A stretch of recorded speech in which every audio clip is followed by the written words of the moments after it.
만약 빚 때문에 정말 모든 걸 잃을 위기에 처했다면 과연 법은 우리에게 새로운 시작을 허락할까요? 오늘 실제 사건 파일 하나를 열어서요. 한국의 개인회생 제도가 한 사람의 인생을 어떻게 바꿔놓았는지 그 구체적인 과정을 속속들이 따라가 보겠습니다. 자, 이 숫자 좀 보세요. 1억 3천만 원. 이건 그냥 단순한 금액이 아닙니다. 한 개인이 매일 아침 눈을 뜰 때마다 마주해야 했던 거대한 절망의 벽이었죠. 아니, 도대체 어떻게 빚이 이렇게까지 불어난 걸까요? 이 빚의 주인공 궁금하시죠? 바로 사건 번호 3058. 우리 주변에서 흔히 볼 수 있는 그런 평범한 가장이었습니다. 쿠팡에서 일하면서 가족을 부양하고 있었는데 빠듯한 생활비에 갑자기 예상치 못한 병원비까지 터지면서 핏이 걷잡을 수 없이 불어났던 겁니다. 자, 그래서 오늘 이 사건을 통해서 개인회생이 대체 어떤 과정으로 진행되는지 한번 제대로 파헤쳐 보려고 합니다. 우선 빚이 얼마나 심각했는지 그 산더미부터 보고 그 다음엔 해결책인 개인회생이 뭔지 그리고 법원이 어떻게 재무 상태를 엑스레이 찍듯이 들여다보는지 이걸 바탕으로 변제 계획 공식은 어떻게 짜이는지 그래서 최종적으로 나온 9% 변제 계획은 뭔지 그리고 마지막으로 이 기회를 얻은 대신 지켜야 할 규칙들은 뭐가 있는지 이 순서대로 한번 쭉 따라가 보겠습니다. 자, 첫 번째 섹션입니다. 바로 빚의 산더미. 모든 이야기는 여기서부터 시작되죠. 이 위기 뒤에 숨겨진 숫자들을 보면서 상황이 정말 얼마나 절망적이었는지부터 한번 느껴보시죠. 와, 여기서 이 사건의 핵심이 그냥 바로 드러나죠. 가진 자산은 채 800만 원이 안 되는데 갚아야 할 빚은 무려 1억 3천만 원이 넘습니다. 이 엄청난 불균형 보이시죠? 이건 개인의 힘만으로는 절대 빠져나올 수 없는 말 그대로 재정적 블랙홀에 빠진 겁니다. 그럼 이 빚은 다 어디서 온 걸까요? 이 차트를 보면 압박이 어디서부터 왔는지 한눈에 보입니다. 이게 단순히 한 가지 문제가 아니었어요. 보시면 신용대출이 제일 크고 사업 관련 비제, 카드값, 심지어 세금까지 정말 복합적으로 얽혀 있었던 거죠. 자, 상황이 이런데 정말 막다른 길에 몰린 거잖아요? 이럴 때 우리 사회는 어떤 법적 구명줄을 마련해 놨을까요? 바로 두 번째 섹션, 개인회생에서 그 답을 찾아보겠습니다. 네, 그 구명줄의 이름이 바로 개인회생입니다. 이건요, 그냥 빚을 깎아주는 거랑은 좀 달라요. 법원이 딱 감독하면서 당신이 다시 일어서서 빚을 갚아나갈 수 있도록 체계적으로 기회를 주겠다는 제도인 거죠. 그리고 가장 중요한 건 뭐냐면 약속된 기간 동안 성실하게 갚기만 하면 남은 빚은 전부 깨끗하게 사라진다는 겁니다. 정말 새로운 시작인 거죠. 자, 그럼 법원이 구체적으로 어떻게 계산을 해서 이 제도를 적용하는지 한번 채무자의 재정 상태를 정말 엑스레이 찍듯이 속속들이 들여다보겠습니다. 법원의 계산법은 생각보다 간단하고 명확합니다. 자, 먼저 월 소득이 250만 원이죠? 이걸 기준으로 잡아요. 그리고 여기서 중요한데 이 돈은 생활하는데 꼭 필요하다고 법이 딱 정해놓은 최저생계비, 이분은 2인 가구 기준이라 230만 원인데 이걸 빼줍니다. 그럼 남는 돈이 얼마죠? 네, 매달 빚을 갚는 데 쓸 수 있는 돈, 즉 가용소득은 정확히 20만 원. 이렇게 딱 떨어지는 겁니다.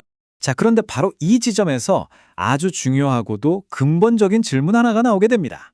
아니, 잠깐만요. 월 20만 원씩 갚는다고요? 원금이 1억 3천인데 이걸 언제 다 갚아요? 그쵸? 여기서 당연히 이런 질문이 나올 수밖에 없습니다. 아니, 이건 돈 빌려준 사람들한테 너무 불공평한 거 아니야? 맞습니다. 이 딜레마를 해결하기 위해서 법에는 아주 중요한 대원칙이 하나 있습니다. 그게 바로 청산 가치 보장의 원칙이라는 건데요. 말이 좀 어렵죠? 쉽게 말해드릴게요. 개인 회생으로 나눠서 갚는 돈의 총액이 지금 당장 파산해서 모든 재산을 다 팔아치웠을 때 채권자들이 받을 수 있는 돈보다는 무조건 많아야 한다는 규칙입니다. 그러니까 채권자 입장에서도 최악의 상황, 즉 파산보다는 이게 더 낫다는 걸 보장해 주는 거죠. 이 제도의 공정성을 지키는 최소한의 안전장치라고 보시면 됩니다. 이 그래프를 보시면 바로 이해가 되실 겁니다. 자, 왼쪽 막대. 이분이 지금 당장 파산했을 때 채권자들이 나눠 가질 수 있는 돈, 즉 청산 가치는 580만 원에 불과해요. 하지만 오른쪽 막대, 개인 회생을 통해서 앞으로 갚게 될 총 금액은 그보다 훨씬 많죠? 약 1,040만 원입니다. 어때요? 채권자에게도 이게 더 유리한 셈이죠. 이렇게 청산 가치 보장의 원칙이 딱 지켜진 겁니다. 자, 그럼 이 모든 계산과 원칙을 다 거쳐서 법원이 최종적으로 내린 결론은 과연 무엇이었을까요? 드디어 사건 번호 3058의 최종 변제 계획을 공개합니다. 결론부터 말씀드리면 바로 이 숫자입니다. 9%. 법원은요, 원래 빚의 단 9%만 갚으면 된다고 결정을 내린 겁니다. 이게 무슨 말이냐면 앞으로 계획만 성실하게 완수하면 빚의 91%, 그러니까 약 1억 2천만 원이 그냥 사라지는, 정말 인생을 다시 시작할 수 있는 극적인 기회를 얻게 된 거죠. 물론 이게 뭐 하루아침에 뚝딱 끝나는 건 아닙니다. 앞으로 거의 4년 반 동안 이어지는 아주 길고 성실한 약속인 거죠. 이게 바로 채무자가 지켜야 할 구체적인 약속인데요. 53개월, 그러니까 4년 5개월 동안 매달 약 19만 6천 원씩을 꾸준히 갚아서 총 1,038만 원 정도를 변제하는 겁니다. 하지만 이 새로운 기회의 공짜가 아닙니다. 마지막으로 이 소중한 기회를 지키기 위해서 채무자가 반드시 따라야 하는 아주 엄격한 규칙들은 뭐가 있는지 한번 알아보겠습니다. 변제 기간 동안 채무자는 이 세 가지 핵심 의무를 정말 반드시 지켜야 합니다.